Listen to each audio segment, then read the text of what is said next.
കേരളത്തിന്റെ സംസ്കാരമല്ല. ये केरला की महान परंपरा और संस्कृति के खिलाफ है। जब पूरा देश विकास के रास्ते पर चल पड़ा है तो केरला को कांग्रेस और कम्युनिस्टों के इस कल्चर से मुक्ति दिलाना ये बहुत जरूरी हो गया है। ഇത് കേരളത്തിന്റെ മഹത്തായിട്ടുള്ള സംസ്കാരത്തിന്റെ പാരമ്പര്യത്തിനും സംസ്കാരത്തിനും എതിരാണ്. രാജ്യം മുഴുവൻ വികസനത്തിന്റെ പാതയിൽ മുന്നോട്ട് കുതിക്കുമ്പോൾ കേരളത്തിന് അതേ പാതയിലൂടെ ചലിക്കണമെങ്കിൽ കമ്മ്യൂണിസ്റ്റുകാരുടെയും കോൺഗ്രസുകാരുടെയും ഈ സംസ്കാരത്തിൽ നിന്ന് നമുക്ക് മോചനം നേടേണ്ടതുണ്ട്. इसी हिंसक कांग्रेस कम्युनिस्ट कल्चर ने यहां केरला में सैकड़ों बीजेपी संघ कार्यकर्ताओं की जान ली है। उनके बलिदान को मैं नमन करता हूं। मैं बीजेपी के प्रत्येक कार्यकर्ता को कहूंगा कि उनकी तपस्या एक न एक दिन अवश्य सफल होगी। केरल को भी हिंसा की राजनीति करने वालों की महामिलावट से मुक्ति मिलेगी। കേരളത്തിലെ കോൺഗ്രസ് കമ്മ്യൂണിസ്റ്റ് കൊലപാതക രാഷ്ട്രീയം മൂലം ആയിരക്കണക്കിന് BJP RSS പ്രവർത്തകർക്കാണ് ജീവൻ നഷ്ടപ്പെട്ടുള്ളത്.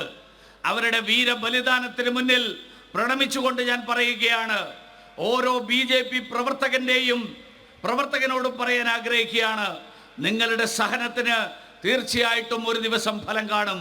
ഇന്ന് കേരളത്തിന്റെ രാഷ്ട്രീയ കൊലപാതകത്തിന്റെ സംസ്കാരത്തിൽ നിന്ന് മോചനം നേടാൻ ആവശ്യമായിട്ടുള്ള ശ്രമങ്ങളാണ് നമുക്കുണ്ടാകേണ്ടത്. അതിനു വേണ്ടിയിട്ട് ഈ മുന്നണി രാഷ്ട്രീയത്തിൽ നിന്ന് മോചനം നേടാനുള്ള ശ്രമമാണ് നമുക്കുണ്ടാകേണ്ടത്. भाइयों और बहनों, लोकतंत्र में विचारधाराओं पर सरकारें बनती हैं, बिगड़ती हैं। नीतियों के आधार पर विरोध और समर्थन होते हैं, लेकिन कांग्रेस और कम्युनिस्ट की विचारधारा अवसरवाद की है, ഓപ്പർച്യൂണിസം की है। ജനാധിപത്യത്തിൽ സർക്കാരുകൾ ആശയങ്ങളുടെ അടിസ്ഥാനത്തിലാണ് സൃഷ്ടിക്കപ്പെടുന്നതും ഇല്ലാതാകുന്നതും. നയങ്ങളുടെ അടിസ്ഥാനത്തിലാണ് എതിർപ്പും പിന്തുണയും തീരുമാനിക്കപ്പെടുന്നത്. പക്ഷേ കോൺഗ്രസുകാരുടെയും കമ്മ്യൂണിസ്റ്റുകാരുടെയും ഇപ്പോഴത്തെ പ്രത്യയശാസ്ത്രം അവസരവാദത്തിന്റെ പ്രത്യയശാസ്ത്രമാണ്. केरल में एक दूसरे की नीतियों का विरोध करते हैं, आपस में लड़ते हैं और दिल्ली में सत्ता के लिए एक साथ आ जाते हैं। कांग्रेस के अध्यक्ष को संसद पहुंचने के लिए यहां वायनाड आना पड़ रहा है। वो कहते हैं कि वो वाम दलों के खिलाफ कुछ नहीं बोलेंगे। केरल में कुश्ती और दिल्ली में दोस्ती, ये इनका खेल है। സുഹൃത്തുക്കളെ, കേരളത്തിൽ പരസ്പരം പോരടിക്കുന്ന നയങ്ങളുടെയും നിലപാടുകളെയും പരസ്പരം എതിർക്കുന്നവർ ഡൽഹിയിൽ അധികാരത്തിന് വേണ്ടിയിട്ട് ഒരുമിച്ച് വരുന്നു. കോൺഗ്രസിന്റെ പ്രസിഡന്റിന് പാർലമെന്റിൽ എത്താനായിട്ട് ഇവിടെ വയനാട്ടിൽ വരേണ്ടി വന്നിരിക്കുന്നു. അദ്ദേഹം പറയുന്നു, ഇടതുപക്ഷത്തിനെതിരായിട്ട് ഞാൻ ഒന്നും പറയില്ല എന്ന്. കേരളത്തിൽ വരുമ്പോ ഗുസ്തി, ഡൽഹിയിലെത്തുമ്പോ അങ്ങേയറ്റത്തെ ചങ്ങാത്തം. ഇതാണ് ഇവരുടെ രാഷ്ട്രീയം. My dear friends, it is not politics, but it is a self-interest. It is completely opportunism. സുഹൃത്തുക്കളെ, ഇത് രാഷ്ട്രീയമല്ല, മറിച്ച് സ്വന്തം താൽപര്യ സംരക്ഷണമാണ്, തികഞ്ഞ അവസരവാദമാണ്. साथियों, अगर ये सोचते हैं कि केरल की जनता इसको समझती नहीं है तो ये बहुत बड़ी भूल कर रहे हैं। साथियों, कांग्रेस के नामदार का कहना है कि साउथ को मैसेज देना था तभी वायनाड गया। अरे तिरुवनंतपुरम से मैसेज नहीं जारी दिया जा सकता था क्या? ये तो राजधानी है। तिरुवनंतपुरम से नहीं तो पट्टनम थिट्टा से भी ही मैदान में उतर आते और बड़ा मैसेज चला जाता। സുഹൃത്തുക്കളെ, ഇതൊന്നും കേരളത്തിലെ ജനങ്ങൾക്ക് മനസ്സിലാകുന്നില്ല എന്നാണ് ഇവർ കരുതുന്നതെങ്കിൽ ഇവർക്ക് വലിയ തെറ്റാണ് പറ്റിയിരിക്കുന്നത്. കോൺഗ്രസ്സുകാർ പറയുന്നത് ദക്ഷിണേന്ത്യക്ക് ഒരു സന്ദേശം നൽകാനാണ് വയനാട് വരെ വന്നിട്ടുള്ളത് എന്നാണ്. അതെന്താ, തിരുവനന്തപുരത്തിറങ്ങി ഒരു സന്ദേശം കൊടുത്തുകൂടെ? തിരുവനന്തപുരം കേരളത്തിന്റെ തലസ്ഥാനമല്ലേ, ഇനി തിരുവനന്തപുരത്ത് വേണ്ടാന്ന് വെച്ചോ. എന്നാൽ പത്തനംതിട്ടയിൽ ഇറങ്ങി അതിനേക്കാൾ വലിയൊരു സന്ദേശം കൊടുത്തുകൂടെ? എന്താ അതിനൊന്നും മുതിരാത്തത്? भाई और बहनों, ये मैसेज साउथ के लिए नहीं, बल्कि ये मैसेज अपीजमेंट पॉलिटिक्स का है, जिसको कांग्रेस ने अपने विजन का हिस्सा बना लिया है. भाई और बहनों, Congress Amethi model of development का विजन केरल के लिए लेकर के आई है. आज के डिजिटल इंडिया के युग में जब स्मार्टफोन हर हाथ में है और डेटा दुनिया में सबसे सस्ता हमारे यहाँ है, तब अमेठी की हालत जानने में केरल को ज्यादा परेशानी नहीं होगी. സഹോദരി സഹോദരന്മാരെ, ഇത് ദക്ഷിണേന്ത്യക്ക് സന്ദേശം നൽകാനുള്ള ശ്രമമല്ല, പകരം കോൺഗ്രസിന്റെ പ്രീണന നയത്തിന്റെ സന്ദേശമാണ് ഇത് നൽകാനുള്ളത്. ഇത് കോൺഗ്രസിന്റെ കാഴ്ചപ്പാടിന്റെ ഭാഗമാണ്, കോൺഗ്രസിന്റെ ആശയത്തിന്റെ ഭാഗമാണ്. കാരണം കോൺഗ്രസ് അമേരിക്കയിൽ എന്ത് വികസനമാണ്, അമേരിക്കയിലെ വികസനം, അമേഠിയിലെ വികസനത്തിന്റെ കാഴ്ചപ്പാട്, ആ കാഴ്ചപ്പാടുമായിട്ടാണ് ഇപ്പോൾ കേരളത്തിലേക്ക് വന്നിരിക്കുന്നത്. ഇന്ന് നമ്മൾ ജീവിക്കുന്നത് digital യുഗത്തിലാണ്.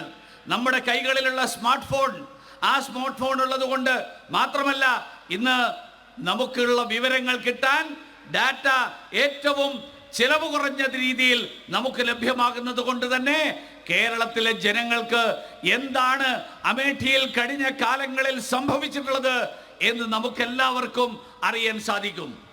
Sisters and brothers, be it the Congress or the Communists, they do not respect people.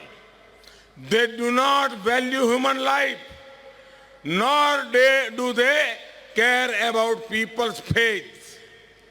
സഹോദരി സഹോദരന്മാരെ, കോൺഗ്രസ്സുകാരാവട്ടെ കമ്മ്യൂണിസ്റ്റുകാരാട്ടെ, അവർക്ക് ജനങ്ങളോട് യാതൊരു ബഹുമാനവുമില്ല. അവര് മനുഷ്യ ജീവന് യാതൊരു വിലയും കൽപ്പിക്കുന്നില്ല. അവര് വിശ്വാസങ്ങളുടെ കാര്യത്തിൽ അവര് ഒരു തരത്തിലുള്ള പ്രാധാന്യവും നൽകുന്നില്ല. कम्युनिस्टों को हमारे पूजा पाठ और धर्म कर्म से दिक्कत है, ये हम जानते हैं, लेकिन वो आस्थावानों के अधिकारों को नहीं कुचल सकते. आज यहां स्थिति ये बना दी गई है कि भगवान का नाम तक नहीं ले सकते. भगवान का नाम लेने पर यहां की कम्युनिस्ट सरकार झूठे केस करती है, लाठियां पिटवाती है. സുഹൃത്തുക്കളെ, കമ്മ്യൂണിസ്റ്റുകാർക്ക് നമ്മുടെ ആചാര അനുഷ്ഠാനങ്ങൾക്ക്, നമ്മുടെ പൂജാകർമ്മങ്ങൾക്ക്, ആ പൂജാകർമ്മങ്ങൾ അവർക്ക് വളരെ ബുദ്ധിമുട്ടുകൾ ഉണ്ടാക്കുന്നുണ്ട്. അതുകൊണ്ട് അവരതിനോട് യോജിക്കുന്നില്ല. പക്ഷേ നമ്മുടെ അനുഷ്ഠാനങ്ങളുടെ, ആചാരങ്ങളെ, അതിനെ തകർക്കാൻ, നമ്മുടെ വിശ്വാസങ്ങളെ തകർക്കാൻ അവർക്കൊരിക്കലും സാധിക്കില്ല. ഇന്ന് ഇവിടുത്തെ സാഹചര്യം ഈശ്വരന്റെ പേരുച്ചരിക്കാൻ പോലും കഴിയാത്ത ഒരു സാഹചര്യം, ആ സാഹചര്യമാണ് ഇവിടെ ഉണ്ടായിട്ടുള്ളത്. അങ്ങനെ ഈശ്വരന്റെ പേരുച്ചരിക്കുന്നവരെ, അങ്ങനെയുള്ളവരെ കമ്മ്യൂണിസ്റ്റ് സർക്കാർ കള്ളക്കേസിൽ കൊടുക്കുന്നു, അവരെ ലാഠി ചാർജ് നടത്തുന്നു. അതാണ് ഇന്ന് കേരളത്തിലെ സാഹചര്യം. भाई और बहनों, भारत में हजारों सालों से जो परंपराएं विकसित हुई हैं, उन पर राजनीति के लिए किसी तरह का प्रहार हम बर्दाश्त नहीं करेंगे. केरला का बच्चा इसका विरोध करेगा, आस्था का चौकीदार बनकर खड़ा होगा. ആയിരക്കണക്കിന് വർഷങ്ങളായിട്ട് നമ്മുടെ നാട്ടിൽ തുടരുന്ന വിശ്വാസ പാരമ്പര്യങ്ങളെ, ആ പാരമ്പര്യങ്ങളെ രാഷ്ട്രീയ കളികളുടെ പേരിൽ നശിപ്പിക്കാൻ ഞങ്ങൾ അനുവദിക്കുകയില്ല. കേരളത്തിലെ ഓരോ കുഞ്ഞും ആ ആചാര അനുഷ്ഠാനങ്ങളുടെയും വിശ്വാസങ്ങളുടെയും കാവൽക്കാരായിട്ട് നിലകൊള്ളും എന്ന് ഞാൻ സൂചിപ്പിക്കാൻ ആഗ്രഹിക്കുകയാണ്. भाइयों और बहनों, मैं आप सभी को आश्वस्त करना चाहता हूं, 23 मई को जब फिर एक बार मोदी सरकार बनेगी तो कोर्ट से लेकर संसद तक हम आपकी आस्था के लिए लड़ेंगे. आस्था को संविधान संरक्षण दिलाने का काम हम करेंगे. സഹോദരി സഹോദരന്മാരെ, ഞാൻ നിങ്ങൾക്ക് എല്ലാവർക്കും ഉറപ്പ് നൽകാൻ ആഗ്രഹിക്കുകയാണ്. 23-ാം തീയതിക്ക് ശേഷം മെയ് മാസം 23-ാം തീയതി ലോക്സഭാ തെരഞ്ഞെടുപ്പ് ഫലങ്ങൾ പുറത്തു വന്ന് മോദി സർക്കാർ ഒരിക്കൽ കൂടി രൂപീകരിക്കപ്പെടുമ്പോ കോടതി തൊട്ട് പാർലമെന്റ് വരെ എല്ലാ വേദികളിലും ഞങ്ങൾ നിങ്ങളുടെ വിശ്വാസങ്ങൾ സംരക്ഷിക്കാനായിട്ട് പോരാടും. മാത്രമല്ല, വിശ്വാസ പ്രമാണങ്ങൾക്ക് വേണ്ടിയിട്ട് ആ വിശ്വാസ പ്രമാണങ്ങൾക്ക് ഭരണഘടനാപരമായിട്ടുള്ള സംരക്ഷണം നൽകാൻ അതിനു വേണ്ടിയിട്ടുള്ള പ്രവൃത്തികൾ ചെയ്യും. BJP stand is clear, but Congress is playing a dangerous double game. They say something in Delhi, something else in Kerala. It is important to understand their two faces. ബിജെപിയുടെ ഇക്കാര്യത്തിലുള്ള നിലപാട് വളരെ വ്യക്തമായിട്ടുള്ള നിലപാടാണ്. എന്നാൽ കോൺഗ്രസ് കളിക്കുന്നത് അപകടകരമായിട്ടുള്ള ഒരു ഇരട്ടത്താപ്പാണ്. ഡൽഹിയിൽ ഒരു നിലപാട്, കേരളത്തിലെത്തുമ്പോൾ മറ്റൊരു നിലപാട്. ഈ ഇരട്ടത്താപ്പ് തിരിച്ചറിയാൻ നമ്മുടെ നാട്ടുകാർ അതിന് തയ്യാറാവണം എന്ന് ഞാൻ അഭ്യർത്ഥിക്കുകയാണ്. साथियों, केरला में जाति पंथ के आधार पर भेदभाव और भ्रष्टाचार गवर्नेंस का मॉडल बन चुका है. खुद मुख्यमंत्री पर लवलीन घोटाले के आरोप हैं, मंत्रियों पर गंभीर आरोप हैं, यहां तक कि बाढ़ और तूफान से प्रभावित लोगों के लिए जो पैसा आया उसको भी नहीं छोड़ा. अब तो ये भी साफ हो रहा है कि केरला की भीषण बाढ़ नेचुरल कैलेमिटी से ज्यादा सरकारी लापरवाही का परिणाम ही थी. സുഹൃത്തുക്കളെ, കേരളത്തിൽ ജാതിയുടെയും മതത്തിന്റെയും അടിസ്ഥാനത്തിൽ അഴിമതിയുടെ കൂത്തരങ്ങായി മാറിയിട്ടുള്ള ഒരു ഭരണ സംവിധാന മാതൃകയാണ് ഇപ്പോൾ ഉടലെടുത്തിരിക്കുന്നത്. മുഖ്യമന്ത്രി തന്നെ ലാവ്ലിൻ അഴിമതിയിൽ ആരോപിതനാണ്. മറ്റു നിരവധി മന്ത്രിമാർ ഗുരുതരമായിട്ടുള്ള അഴിമതി ആരോപണങ്ങളുടെ നിഴലിലാണ്. വെള്ളപ്പൊക്കത്തിലും ചുഴലിക്കാറ്റിലും കഷ്ടപ്പെട്ട ദുരിതബാധിതർക്ക് അയച്ചു കൊടുത്ത പണം പോലും അത് അർഹതപ്പെട്ടവർക്ക് ലഭ്യമാക്കാൻ സാധിച്ചില്ല. അതുപോലും തട്ടിയെടുക്കുന്ന, അവരെ പോലും വെറുതെ വിടാത്ത ഒരു ഭരണ സംവിധാനമാണ് ഇന്ന് കേരളത്തിലുള്ളത്. ഒരു കാര്യം, കേരളത്തില് ഈ തരത്തിലുള്ള ദുരിതബാധിതരെ, ആ ദുരിതത്തിന് കാരണക്കാരായിട്ടുള്ളത്, അത് ഇപ്പൊ പുറത്തു വന്നിരിക്കുന്ന വിവരം, ആ ദുരിതത്തിന്, വെള്ളപ്പൊക്കത്തിന് കാരണക്കാരായിട്ടുള്ളത് ഈ സർക്കാരിന്റെ കെടുകാര്യസ്ഥതയാണ് എന്നുള്ളത് വ്യക്തമായിരിക്കുകയാണ്. A government that is so careless does not have the right to remain in office for a single moment.